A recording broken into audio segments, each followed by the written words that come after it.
मैंने आग्रह किया था और एक बार नहीं कई बार सरकार से भी, और लगातार हम आवाज उठा रहे थे। दो मुद्दों को लेकर के सरकार की जब पॉलिसी बनी, पहला मुद्दा था स्मार्ट मीटर, जिसका विरोध कंटिन्यूटी मेरी ओर से जारी है। मैं हमेशा कहता हूं कि स्मार्ट मीटर बिहार जैसे गरीब प्रांत, आर्थिक रूप से, सामाजिक रूप से कमजोर, भौगोलिक रूप से बिल्कुल डिफरेंट है, और ऐसी परिस्थितियों में यह बिहार के लिए अभिशाप हो जाएगा स्मार्ट मीटर। एक मेरा यह मुद्दा है। दूसरा जो सबसे बड़ा मुद्दा है और था, वो है सर्वे। सर्वे में मेरा स्पष्ट मान्यता थी कि जो सर्वे आप करा रहे हैं उसमें जो कागजात हैं या बाद में जो पारिवारिक विवाद बढ़ेंगे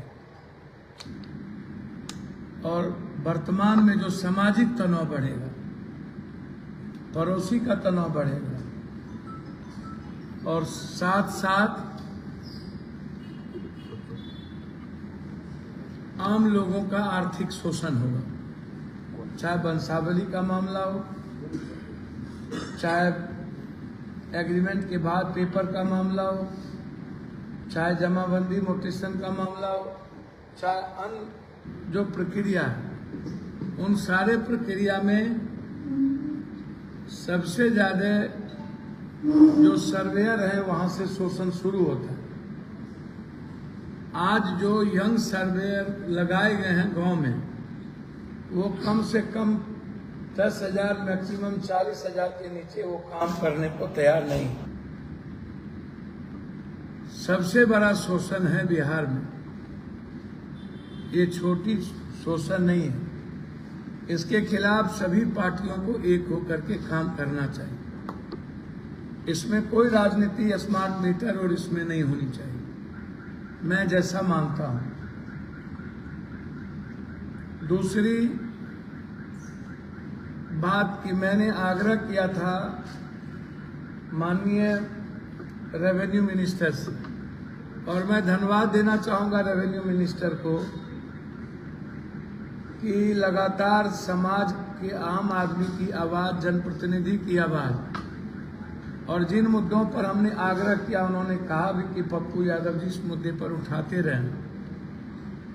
उन्होंने हम लोगों की, आम जनता की भावनाओं को समझा। ये हम सब की जीत है और वो जनता की बधाई के पात्र हैं। दूसरी चीज, मेरा सबसे बड़ा आग्रह है रेवेन्यू मिनिस्टर से कि यदि सही मामले में आपने हिम्मत दिखाई है माफियाओं के खिलाफ, पदाधिकारियों के खिलाफ, यह हिम्मत किसी ने दिखाने की कोशिश अभी तक नहीं की। आप को पूरा हम सबका साथ है, लेकिन 50,000 एकड़ जमीन, बीघा एकड़, 50,000 एकड़ जमीन जो सरकारी है बिहार में, जिसको माफिया, अपराधी, नेता और पदाधिकारी मिलके कब्जा कर लिया, गलत तरीके से रजिस्ट्रेशन हो गया, मोटेशन हो गया, उसका कागज कट रहा है, उसकी रसीद कट रही है। मेरा सीधा आग्रह,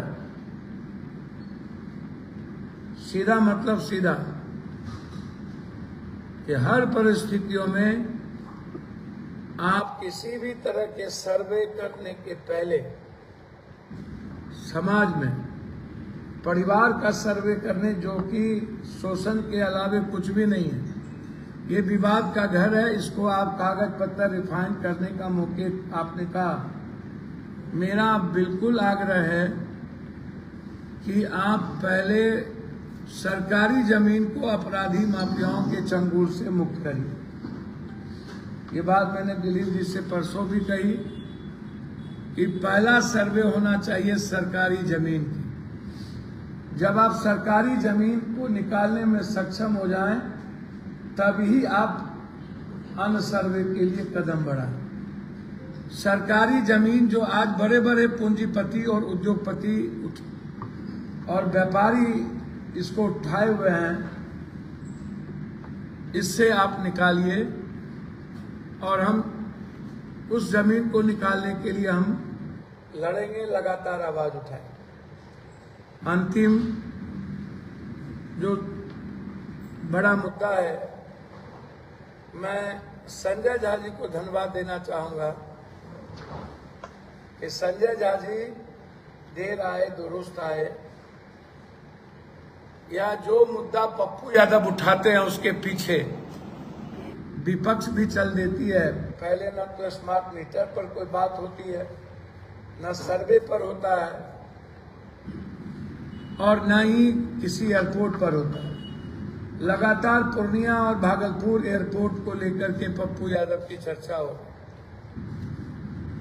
इस देश में, बिहार में सबसे पहला राज दरभंगा महाराज से भी पहला प्लेन की शुरुआत पूर्णिया चुनापुर एयरपोर्ट से हुई। और मैं मंत्री जी से आज नहीं, शहनवाज हुसैन के समय, रूढ़ी शरद यादव के समय से लेकर आज तक, जब प्राइवेट छोटी प्लेन शुरू भी की गई थी, तब से लेकर के आज तक इस मंत्रालय से मिलकर निकट भविष्य में मैंने कहा था दरभंगा के तट पर अविलंब कार्य शुरू किया जाए। और संजय झा जी मेरे कार्यों के साथ वो सहमति दिए पूर्णिया के विकास के लिए। मैं बार बार कहता हूं कि पूर्णिया के विकास में, कोसी सीमांचल के विकास में कोई राजनीतिक वैमनस्यता नहीं होगी, कोई राजनीतिक मतभेद नहीं होंगे, मनभेद नहीं होंगे, विचारों में कोई अंतर नहीं होगा। चाहे वो संजय झा जी हों, जो भी मुद्दे उठेंगे, चाहे कोई बीजेपी का विधायक हो, चाहे जदयू के मंत्री हों, हम सबका सहयोग दें और हम सबको सहयोग दें।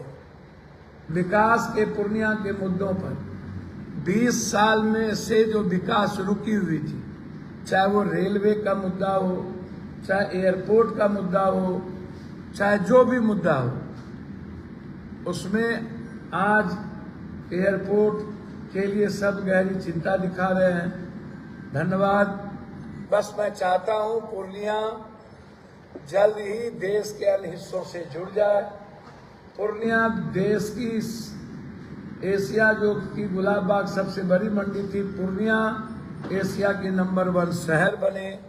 ये पप्पू यादव का और पूर्णिया की जनता का, दोनों का सपना। और इस सपना साकार करने में जो लोग भी साथ खड़े होंगे या आगे बढ़ेंगे, हम साथ भी लेंगे, साथ भी देंगे। उसमें हमारी कोई, मेरी लड़ाई किसी व्यक्ति विशेष से कभी नहीं थी, ना है, ना होगी।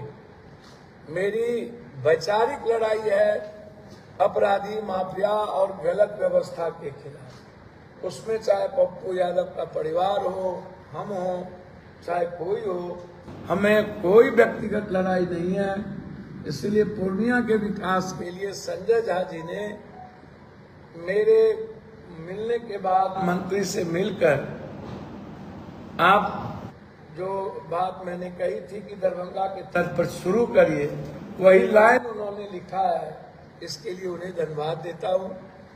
बस मैं आज इतने ही मुद्दे के लिए आपको याद किया था कि यह तीनों मुद्दा मेरे लिए महत्वपूर्ण थी।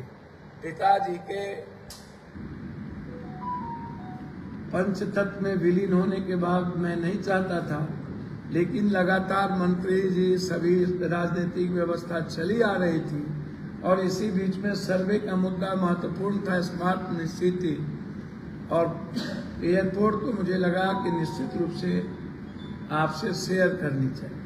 अंतिम में सिर्फ एक बात लाइन कहना चाहूँगा कि पिताजी का जो श्रद्धांजलि सभा है 29 तारीख को, 28 तारीख को आनंद मार्ग के विधि से पूरे वर्ल्ड से सन्यासी आएंगे, जो मेरे यहाँ कोई एक लोटा पानी भी नहीं पिएंगे, मेरे परिवार के लोग रहेंगे, और 2 घंटे कीर्तन के बाद, मंत्र जाप के बाद, मोक्ष की कल्पना के साथ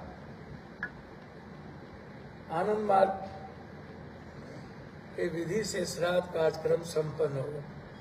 आनंद मार्ग विधि में ना तो किसी तरह का कोई आडंबर, ना विश्वास, ना कर्मकांड, ना दकियानिसी कोई सामाजिक परंपरा हम निर्वहन करेंगे।